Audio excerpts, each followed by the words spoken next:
Good evening, folks. Triple Crown here, coming to you from Vancouver, British Columbia. Round 14, summary, playtest 4 of the Global War 1939 series. And the topic of this episode is logistics. Sometimes when you want to go on offense, you have to buy more expensive units.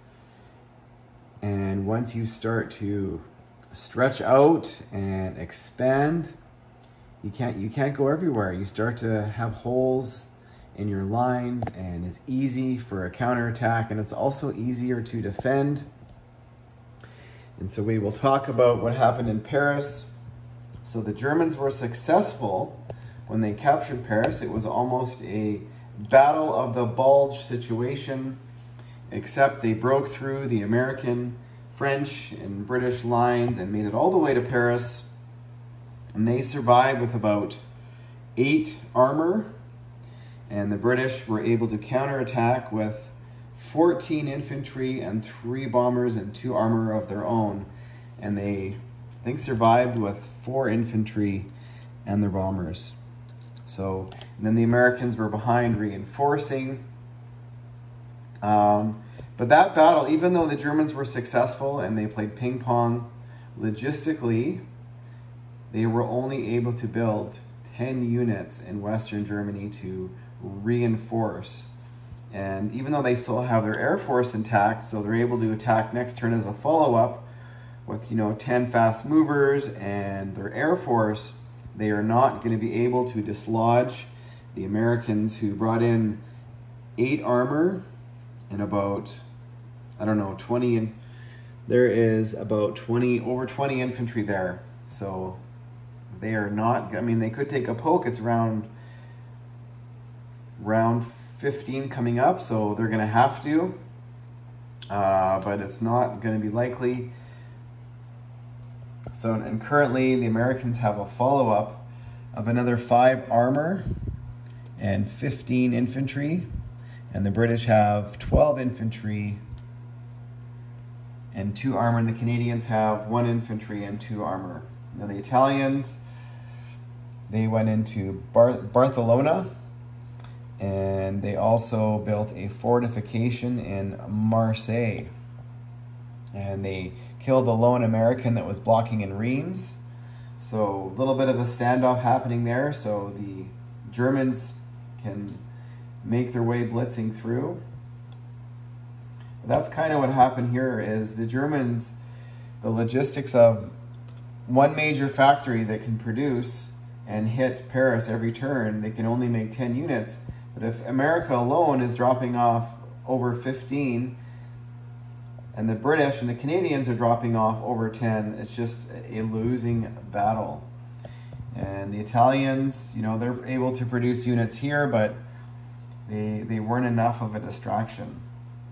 So that's currently what's happening here. So Paris looks like it's going to hold. And over here, the Americans were all excited. The British were all excited. They thought they were going to go recapture the Philippines. And the Japanese did do a reinforcement, so they built a fortification there, a pillbox. They flew down a couple fighters. They built an infantry at their complex and used their naval transports to bring over another 3 units. And they realized that if they went in here, they were going to lose their navy. Even if the British came in first. And if the British came in first, the Anzac, the Japanese were going to scramble, and all they had to defend the scramble was 2 destroyers. That was not enough.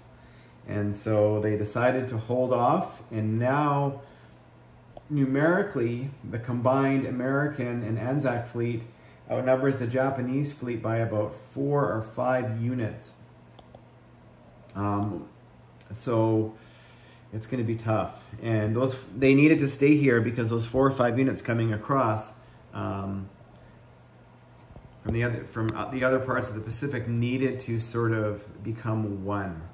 So if America had gone here with the Anzac, they were going to be sunk by this massive Japanese fleet that could have hit them with their entire Air Force.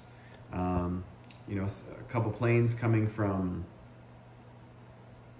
Tokyo and the 2 aircraft coming from the Philippines. That it was not all wonderful and glorious for the Japanese. They lost Siam this turn.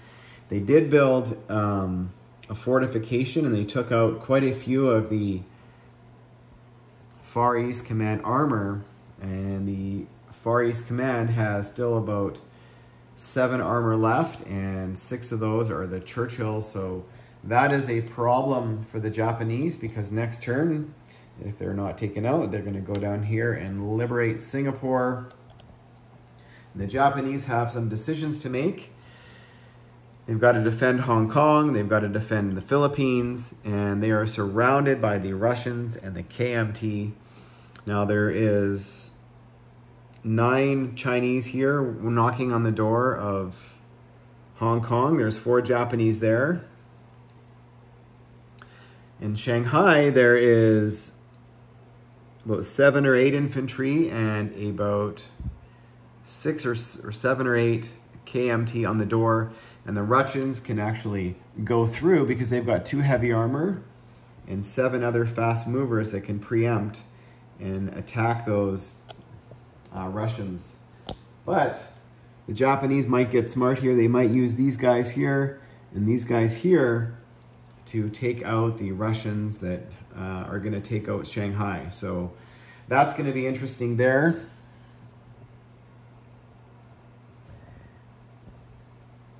Currently, this is what's happening. This Air Force is just a beast. So if this Air Force lands in Siam next turn, I guess they're gonna have to actually land in Singapore. That's the area they want to defend. So they're gonna have to get as many units there as they can and hold on to it. Over here, it looks like basically it's just a stalemate. The Russians did build 5 more armor in Novosibirsk. So they're going to have 1 more push. They should have actually built aircraft knowing that it was round 14. But yeah, the Americans still doing a massive build of 20 units a turn to drop off in Bordeaux. And that's probably almost enough to take on the Germans by themselves. So we are going to go to round 15, but I am predicting an Allied victory. And stay tuned for round 15.